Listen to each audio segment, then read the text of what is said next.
Welcome. In front of me is an OUKITEL WP35, and today I'll show you how you can import contacts from the SIM card to the device. So to get started, you'll want to open up your standalone contacts application. That looks like this. Next, before I get to actually importing, I am going to quickly mention that the contacts you see right here are being displayed from the Google account that is logged in on the device. I also have the option to show contacts from the SIM card. This will matter later on when I get to the importing. So to get to importing, let's navigate to Organize.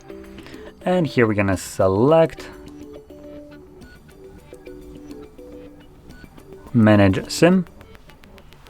When you select Manage SIM, this then displays all the contacts that are located on your SIM card. By default, they will all be selected as long as none of these contacts already exist on your device. And by default, the device will try to import them to your Google account. Now you can tap on a drop down and also change the import location. So as an example, I can change it to the device.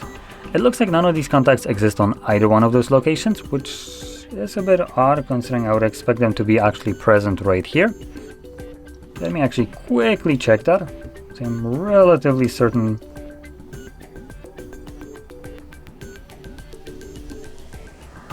And there is one info line. Let's check out the number. Okay, so that's just some random ass number.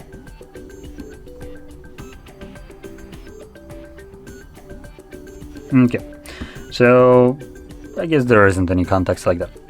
Anyway, you can also deselect contacts that you don't want, and from there, once you have everything selected the way you want it, click on Import.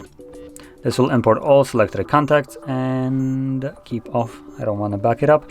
And now when we go back to our contacts list, depending on where you have imported your contacts to, you might need to change the display location. I imported mine to the device, which now shows up in the list, and when selected, it will display the contacts that are located there. So, with that being said, if you found this very helpful, don't forget to hit like, subscribe, and thanks for watching.